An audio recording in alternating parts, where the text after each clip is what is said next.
আমরা যা কিছু দেখি সব কিছুর রূহ আছে।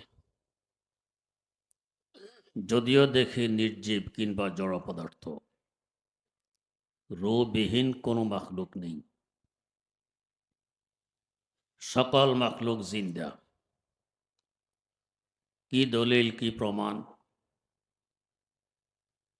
আল্লাহ রাব্বুল আলামিন বলেন, ওয়া ইম মিন শাইইন ইল্লা ইউসাব্বিহু বিহামদিহি ওয়ালাকিন লা তাফকাহুনা তাসবিহাহুম।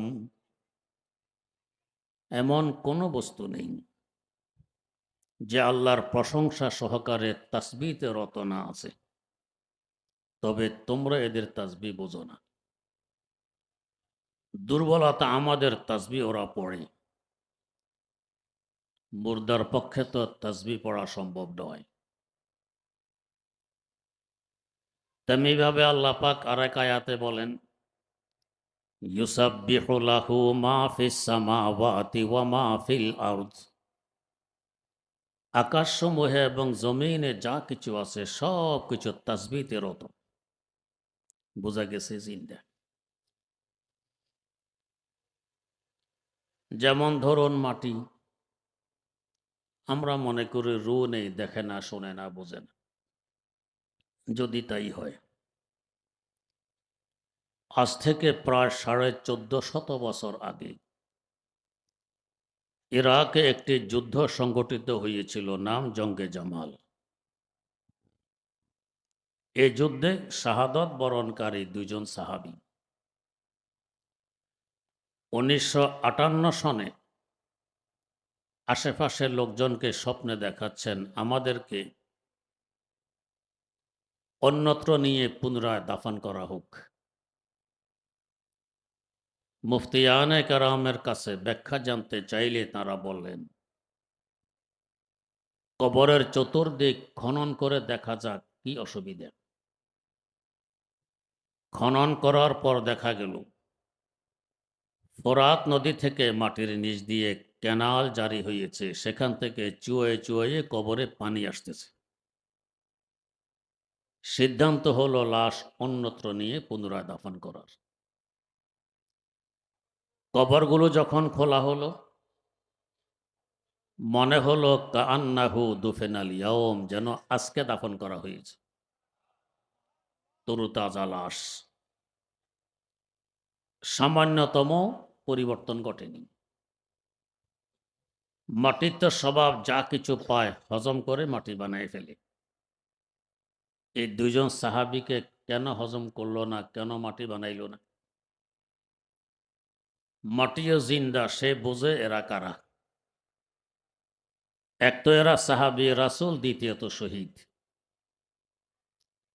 এদেরকে হজম করা তো পরের কথা, এদের হেফাজত করা এখন আমার দায়িত্ব। বোঝা গেছে মাটির রূহ আছে, সে জিন্দা, দেখে শোনে বোঝে। তেমনিভাবে পানি, আমরা দেখি রূহ নেই, দেখে না, শোনে না, বোঝে না। যদি তাই হয়, কুতুবে জামান হজরত কারি ইব্রাহিম রহমতুল্লাহ আলাই, উজানির প্রথম পীর, ওনার জীবনীতে লেখা আছে, গভীর রাত জায়নামাজ কাঁধে বাড়ি থেকে দ্রুত বেরিয়ে আসলেন। দেখা গেল সোজা পুকুরের ঘাটে এসে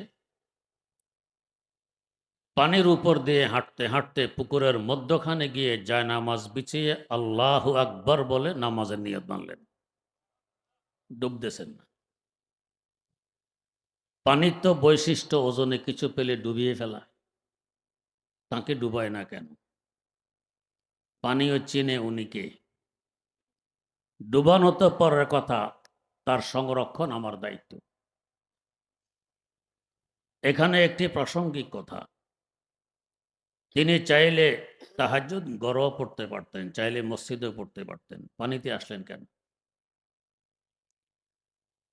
যদি বুজুর্গি প্রকাশ উদ্দেশ্য হতো, দিনের বেলায় তো আসতে পারতেন, এসেছেন তো রাতের অন্ধকারে। এর রহস্য আল্লাহ ভালো জানেন, আমাদের যতটুকু বুঝে আসে। হাকিমুল ইসলাম আল্লামা কারি তৈয়ব সাহেব রহমতুল্লাহ আলাই লেখেন, কখনো দেখবে পানি কলকল শব্দ করে চলে, আবার কখনো নীরব নিস্তব্ধ দাঁড়িয়ে থাকে। যখন দেখবে কলকল শব্দ করে চলে তখন বুঝবে সে জিক্রে জলি তথা জোরে জোরে জিকির করতে করতে চলতেছে। যখন দেখবে নীরব নিস্তব্ধ তখন বুঝবে জিকির খফি তথা আস্তে আস্তে জিকির করতেছে। সে সবসময় জিকিরে মগ্ন। জিকিরওয়ালার কাছে গেলে কলবে জিকির জারি হয়। 2 নম্বর রহস্য, পানি হলো নরম, এত নরম যে পেটে ঢুকানোর জন্য চিবানোর প্রয়োজন পড়ে না, গিললেই পেটে ঢুকে। নরমের কাছে গেলে কলব নরম হয়, শক্তের কাছে থাকলে কলব শক্ত হয়। আগের যুগে একজন মানুষ মারা গেলে পুরা গ্রামে শোকের ছায়া নেমে আসত। এখন চোখের সামনে কত মানুষ মারা যাচ্ছে, অনুভূতিতেও আসে না। আগে মানুষ কাঁচা ঘরে থাকতো, নরম ঘরে থাকতো, অন্তর নরম ছিল। এখন পাকা ঘরে থাকে, শক্ত ঘরে থাকে, অন্তর শক্ত হয়ে গেছে। তো পানি নরম, নরমের কাছে গেলে কলব নরম হয়, নরম কলবে সহজে আমার আল্লাহ পাক ধন্না দেন। যেহেতু তিনি নরম, তার রাসূল সাল্লাল্লাহু আলাইহি ওয়াসাল্লাম নরম। তাই আল্লাহর এক ওলি বলেছিলেন, আয় রব তো কারিমি ও রাসূল তো কারিমি, আয় রব তো কারিমি ও রাসূল তো কারিমি, সদ শুকর কে হাসতে মমিয়ানে দো কারিমি, সদ শুকর কে হাসতে মমিয়ানে দো কারিমি। আল্লাহ তুমি এক নরম মেহেরবান খোদা, তোমার হাবিব সাল্লাল্লাহু আলাইহি ওয়াসাল্লাম আরেক নরম মেহেরবান রাসূল। 2 নরমের মধ্যখানে আমি, আশা করে ফেলে দিতে পারবেন। যারা শক্ত নিষ্ঠুর এরা তাড়িয়ে দেয়, যারা নরম এরা বুকে জড়িয়ে ধরে। তো নরমের কাছে গেলে কলব নরম হয়, নরম কলবে সহজে আমার আল্লাহ দন্না দেন। তাই পানিতে গিয়ে নামাজের নিয়ত। বাতাস আমরা দেখি, বাতাসের রু নেই, দেখে না, শোনে না, বোঝে না। যদি তাই হয়, হাকিমুল ইসলাম আল্লামা কারি তৈয়ব সাহেব রহমতুল্লাহ আলাই লেখেন, আল্লাহর এক ওলি যমুনা নদীর তীরে বসবাস করতেন। নাম ছিল শাহ দৌলা। উনি ওনার স্ত্রী একটি নড়বড়ে ঝুপড়ির মধ্যে বসবাস করতেন। একদিন জোরে সোরে তুফান আরম্ভ হয়, ঝুপড়ি এখনই উড়িয়ে নিয়ে যাবে। উনি আল্লাহ বিল্লাহ মগ্ন, স্থির, কোনো বিচলতা নেই, পেরেশানি নেই। থাকবেই বা কেন? উনি তো বোঝেন আমি তো একজনের গোলাম। মনিব যেভাবে গোলামকে রাখতে পছন্দ করে, গোলামের শান এভাবে থাকতে পছন্দ করা। গোলামের শান হলো গার জিন্দা কুনে আতা এতো ওয়ারব খুশি ফেদা এতো, গার জিন্দা কুনে আতা এতো ওয়ারব খুশি ফেদা এতো, ও দিল শোদা মুবতালা এতো হারচে কুনি রেজা এতো। আল্লাহ যদি জীবিত রাখেন আপনার অবদান, যদি মেরে ফেলেন আপনার জন্যই তো কোরবান। এক ব্যক্তি গোলাম খরিদ করে জিজ্ঞেস করতেছে, বেটা তুমি কি খাবে? গোলাম জবাব দেয়, আপনি যা খাওয়ান। কি পরবে? তো আপনি যা পরান। কোথায় থাকবে? আপনি যেখানে রাখেন। কি করবে? আপনি যা করান। বেটা তোমার নিজস্ব কোনো রায়, কোনো মতামত নেই? গোলাম জবাব দেয়, নিজস্ব রায় আর মতামত থাকলে গোলাম হলাম কিভাবে? অথচ ক্রয় সূত্রে গোলাম। আমরা তো সৃষ্টি সূত্রে আল্লাহ পাকের গোলাম। যেভাবে রাখেন এভাবে আমার থাকা লাগবে, নিজস্ব কোনো মতামত এখানে নেই। আমার শেখ ও মুর্শিদ শেখুল ইসলাম আল্লামা তাকি ওসমানী দামাত বারাকাতুমের মুখে শুনেছি। হজরত মারুফ কারকি রাহেমাহুল্লাহ তাআলাকে জিজ্ঞেস করা হলো, কেমন আছেন? জবাব দিলেন, যার মত অনুযায়ী পুরা কায়নাত গোটা সৃষ্টি জগৎ চলে, তার সুখ শান্তির কোনো ইয়ত্তা আছে? তাকে জিজ্ঞেস করতেছো কেমন আছেন? এত বড় কথা তো নবীদের পক্ষ বলা সম্ভব নয়। আপনার মত অনুযায়ী সৃষ্টি জগৎ চলে? কয় হ। এটা কি করে সম্ভব? বললেন যে আমি আমার মতকে আমার আল্লাহর মতের আনুগত্যশীল বানাই রেখে দিয়েছি। আমার আল্লাহর যে মত আমারও সেই মত। আমার আল্লাহর মতেই তো সৃষ্টি জগৎ চলে, অতএব আমার মতেই চলে। সুখ শান্তির কোনো ইয়ত্তা নেই। তা হযরত শাহদৌলা আল্লাহ বিল্লাহ মগ্ন, বাইরে তুফান নাকি এই নিয়ে কোনো চিন্তা ফিকির নেই। স্ত্রী বারবার এসে বিরক্ত করেন, আরে মাথা গোজার ঠাই একটি মাত্র ঝুপড়ি, বাতাসে ফেলে দিচ্ছে, আপনি চুপচাপ। তো কি করব? বাঁশ বোঁস নিয়ে একটু ঠেকা টোকা দেন। স্ত্রীর যন্ত্রণায় বাঁশ নিয়ে বেরিয়ে যেদিক থেকে তুফান ঠেলতেছিল সেদিক থেকে বাঁশ লাগিয়ে উনিও ঠেলা আরম্ভ করছেন। তুফানও ঠেলে, উনিও ঠেলেন। এই অবস্থা থেকে স্ত্রী বললেন, আরে আপনার বুদ্ধি শুদ্ধি কোথায় বিদায় নিয়ে গেছে? কই কি? তুফানও ঠেলে, আপনিও ঠেলেন। ঝুপড়ি যদি আধা ঘন্টা পরে পড়তো, এখন তো আধা ঘন্টা আগেই পড়বে। তো কি করব? উল্টা দিক থেকে বাঁশ লাগাই ঠেলুন। আল্লাহর ওলি শাহদৌলা জবাব দিলেন, আমি আমার আল্লাহর সাথে হাত ধরবো? আমার আল্লাহ যে দিকে, শাহদৌলা সেদিকে। বলতেছেন আর ঠেলতেছেন, আমার আল্লাহ যে দিকে, শাহদৌলা সেদিকে। তুফানও ঠেললো, উনিও ঠেললেন। আশেপাশের ঘর বাড়ি তো মেসমার হয়ে গেছে। শাহদৌলা নরবর ঝুপড়ির কিছুই ঘটল না। বোঝা গেছে বাতাসও বোঝে। এই ঝুপড়ি উড়িয়ে নেওয়া তো দূরের কথা, তার সংরক্ষণ আমার দায়িত্ব। বেশি দূরের কথা নয়, আমাদের বাড়ি কুমিল্লা জেলা লাকসাম থানা। লাকসাম শহরের একটু পূর্ব দিকে আমার খালুর বাড়ি। নাম ছিল জনাব মাওলানা আজিজুল্লাহ রহমতুল্লাহ। দেওয়ান থেকে লেখাপড়া করে এসেছেন বাড়ি। এসে দেখতেছেন তার গ্রামে রূপবানের গান হবে। রূপবানের গান কি আমিও বুঝি না। খালো নতুন নতুন লেখাপড়া করে এসেছেন দেওবন থেকে। জুমার দিন মসজিদে ওয়াজ করলেন। এগুলো জায়েজ নেই, হারাম, করতে দেয়া যাবে না। কিছু লোকজন দাঁড়াই গেল, যে হুজুর আজকে মাগরিবের পরে শুরু হবে গান, আপনি আসবেন, আমরা আছি, প্যান্ডেল ভেঙে দিব, গান করতে দিব না। খালু তো বড় খুশি, লোকজন পাওয়া গেছে, গান আর হবে না। বাড়ি ফেরার একটু পর এক লোক এসে বলতেছে, হুজুর যারা দাঁড়াইছিল প্যান্ডেল ভাঙার জন্য আপনাদেরকে চিনেন? আমি তো বহুদিন দেশের বাইরে, আমি তো চিনি না। এরাই তো গানের আয়োজক। এরা এখন মিটিং করেছে, আমি সে মিটিং থেকে উঠে এসেছি। সিদ্ধান্ত নিয়েছে মৌলভীকে আসতে দাও, হাত পা বেঁধে রেখে তার সামনে নারী দিয়ে গান বাদ্য করাবো, নারীকে নাচাবো, দেখি মৌলভী শক্তি কি করি। হুজুর আপনি গেলে আপনাকে বেইজ্জত করবে, আপনি যাবেন না। হুজুরের মনটা ভেঙে গেল। আসর পরে ঘরে এসে আমার খালাকে বললেন, আমাকে একটি মশারি দাও। মশারি নিয়ে আরেক ঘরে ঢুকলেন। বলে গেলেন, কেউ যদি আমার খোঁজে আসে বলবে যে আসর পর ঘর থেকে বেরিয়ে গেছেন, ঘরে আর আসেননি।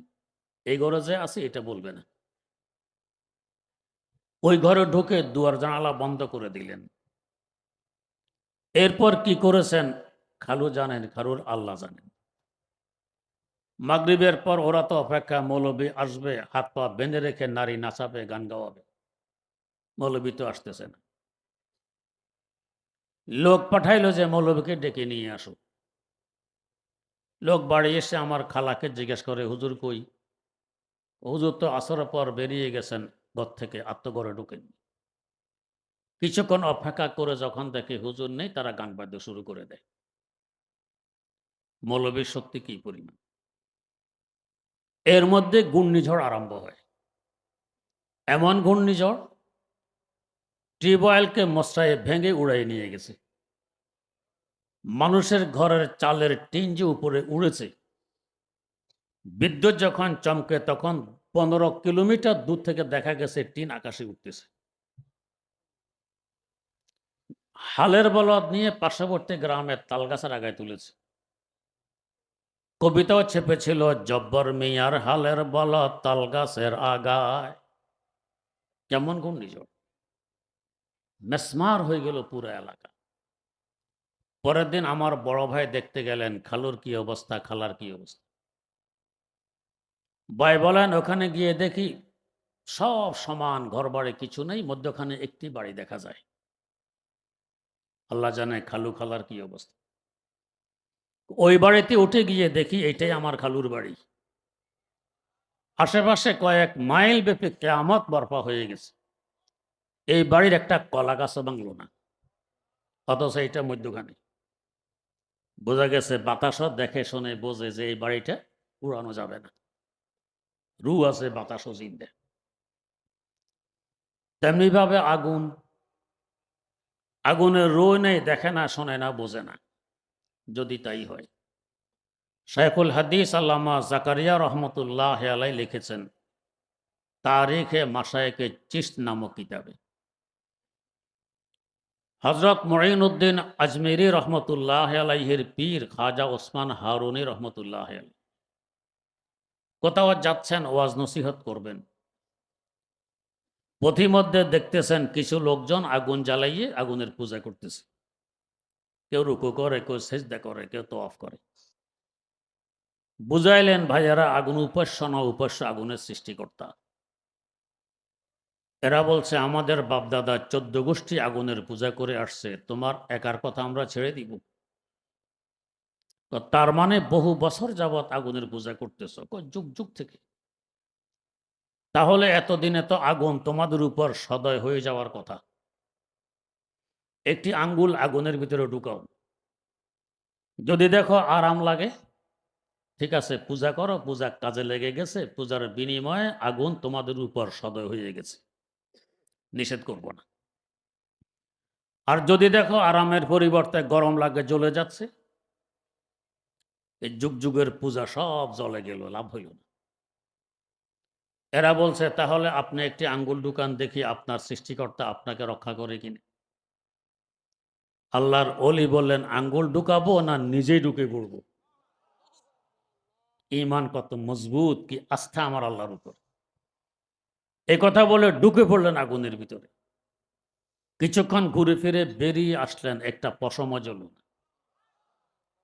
বোঝা গেছে আগুনের রু আছে, দেখে শুনে বুঝে যে কে আমার ভিতরে, জ্বালানো তো পড়ার কথা, হেফাজত আমার দায়িত্ব। তেমনি ভাবে আপনাদের অজানা নেই, আল্লাহর খলিল সৈয়দেনা হজরত ইব্রাহিম আলা নবিয়্যিনা ওয়া আলাইহিস সালাতু ওয়াস সালাম, আল্লাহর দুশমন কমবক্ত নমরুদ তাকে আগুনে নিক্ষেপ করে।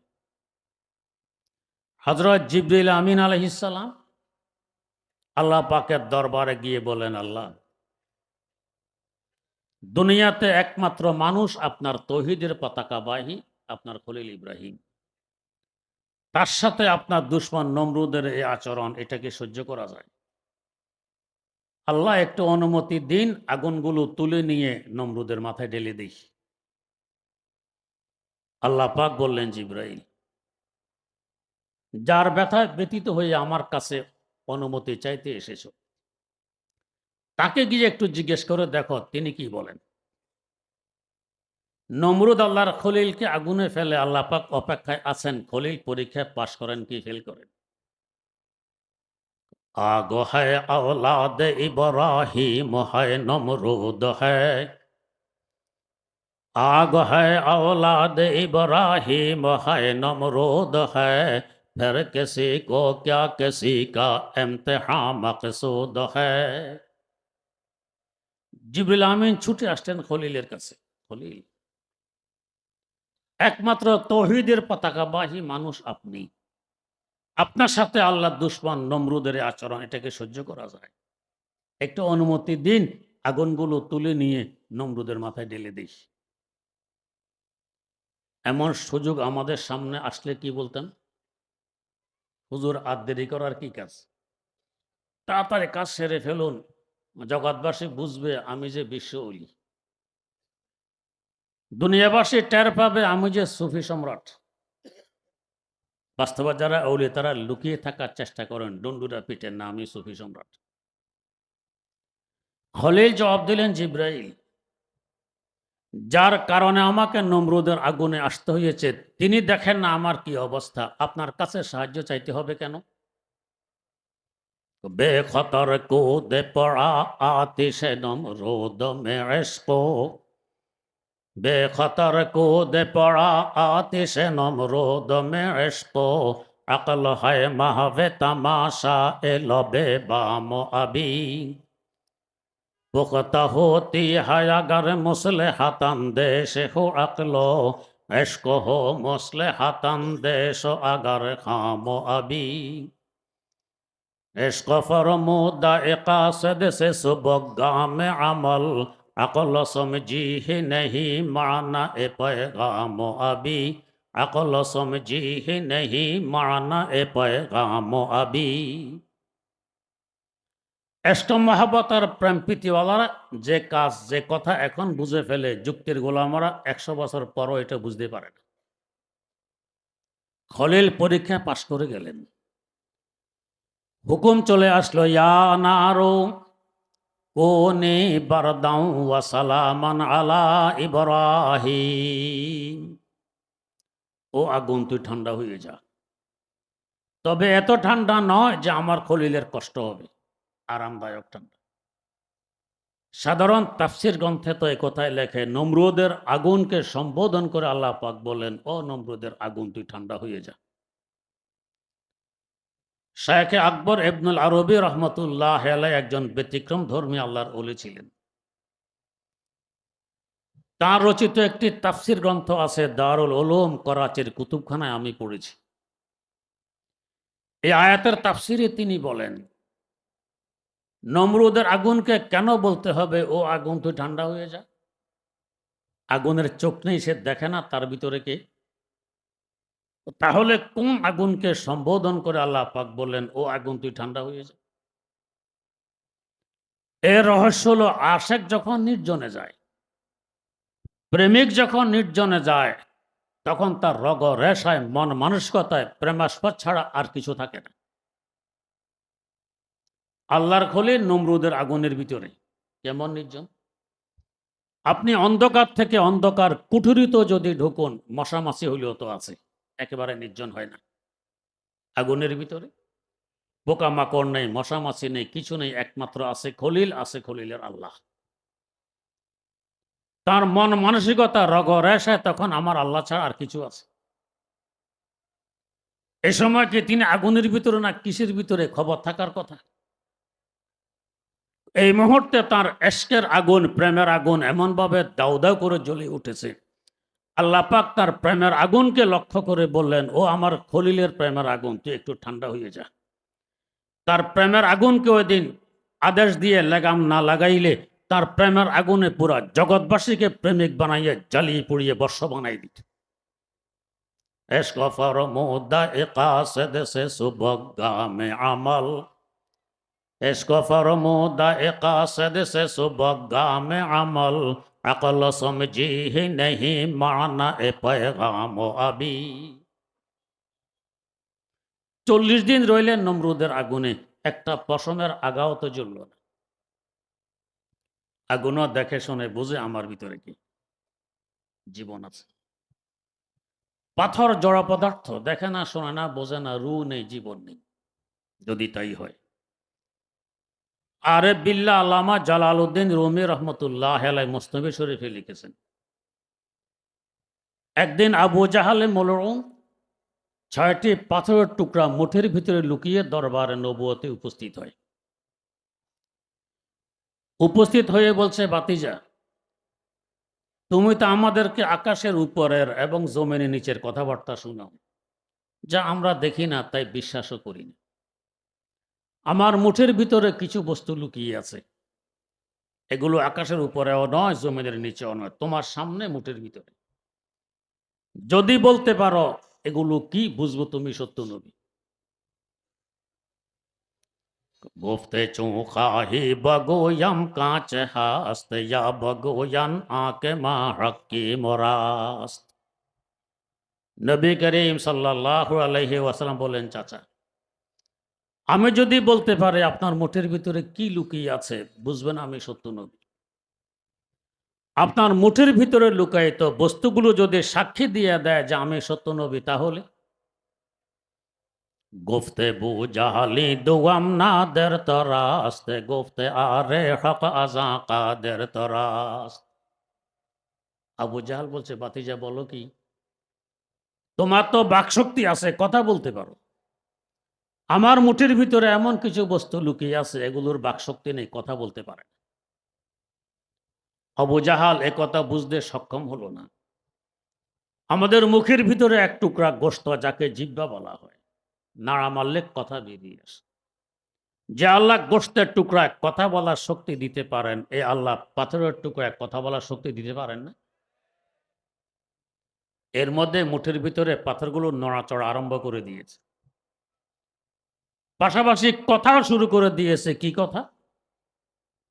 ও আবু জাহালে মলুন, তোর মতো মোশরিকের মুঠের ভিতরে আমরা 6টি পাথরের টুকরা লুকিয়ে আছি।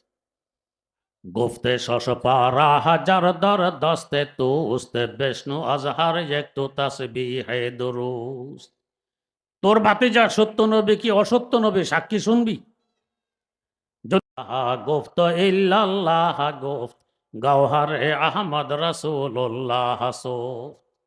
আমরা সাক্ষ্য দিচ্ছি একমাত্র উপাস্য আল্লাহ রাব্বুল আলামিন। তোর ভাতিজা মুহাম্মদ সাল্লাল্লাহু আলাইহি ওয়াসাল্লাম আমাদের আল্লাহর পাঠানো সত্য রাসূল, সাক্ষী দিয়ে দিন। যদি পাথর মুর্দা হতো, রু না থাকতো, নড়াচড়া করলো কিভাবে, কথা শুনলো কিভাবে, কথা বললো কিভাবে? যেভাবে প্রত্যেকটি মাখলুকের রু আছে, গোটা কায়নাত আর সৃষ্টি জগতেরও রু আছে। সৃষ্টি জগতের রু কি? আমার আল্লাহ বলেন, ওয়াকাযালিকা আওহাইনা ইলাইকা রূহাম মিন আমরিনা। ও নবী, ওহীর মাধ্যমে আপনার কাছে আমি রূহ পাঠিয়ে দিয়েছি। আমরা দেখি ওহীর মাধ্যমে পাঠিয়েছেন কোরআনে কারীম। আল্লাহ পাক বলেন, পাঠাইছি রূহ। এই আয়াতের তাফসিরে হাকিমুল ইসলাম আল্লামা কারি তৈয়ব সাহেব রহমতুল্লাহ আলাইহি লেখেন, এখানে রূহ মানে কোরআনে কারীম, কোরআনের বিদ্যা, গোটা সৃষ্টি জগতের রূহ। এই মাদ্রাসাগুলো রূহের সেবা করে। কেউ আছে দেহের সেবক, কেউ আছে রূহের সেবক। যেমন কৃষক চাষাবাদ করে, দেহের খোরাকের ব্যবস্থা করে, কৃষক দেহের সেবক। ইঞ্জিনিয়ার বিল্ডিং বানায়, দেহ আরামে ঘুমাইতে পারে, এরা দেহের সেবক। ডাক্তার চিকিৎসা করে, দেহ আরোগ্য লাভ করে, ডাক্তার দেহের সেবক। আলেম সমাজ কোরআন পড়ে পড়াইয়ে রুহের সেবা করে, এরা রুহের সেবক।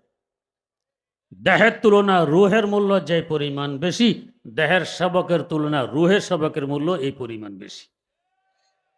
তাই তো নবী করিম সাল্লাল্লাহু আলাইহি ওয়াসাল্লাম বলে গেছেন, খায়রুকুম মান তাআল্লামাল কোরআন ওয়া আল্লাম। তোমাদের মধ্যে সর্বশ্রেষ্ঠ, সবচেয়ে দামি ওই ব্যক্তি যে আল্লাহর কালাম শিখে এবং শিখায়। কেন? সে তো রুহের সেবা করে। রু যতক্ষণ দেহে আছে, দেহ ততক্ষণ জিন্দে আছে। রু মারা গেলে দেহকে বলা হয় লাশ, মানে লাশাই, বস্তুয়ে নয়, মূল্যহীন। এখন পছন্দ করবে, পরিবেশ দূষিত করবে, আবহাওয়া নষ্ট করবে। কোরআন যতদিন জগতে আছে, জগৎ ততদিন জিন্দা আছে। কোরআন বিদায় নিবে, জগৎ মুর্দা, কেয়ামত কায়েম। তো কেয়ামতকে ঠেকায় রাখছে কারা? যে আলেম সমাজ রুহের সেবা করে। কেউ হয়তো মন ভাঙবেন, আমরা কোরআন পড়তে পারি না, পারলেও বিশুদ্ধভাবে পারি না, রুহের সেবা করব কিভাবে, বঞ্চিত হয়ে গেলাম। না, ডাক্তার রোগীর চিকিৎসা করে, সে প্রত্যক্ষ রোগীর সেবক। ডাক্তারের 2-4 জন সহযোগী থাকে, ওষুধপত্র এগিয়ে দেয়, মেশিন এগিয়ে দেয়, কাগজ কলম এগিয়ে দেয়, এরাও তো রোগীর সেবক, হোক না পরোক্ষভাবে। আলেম সমাজ সরাসরি কোরআন পড়ে পড়ায় রুহের সেবা করে, এরা প্রত্যক্ষ রুহের সেবক।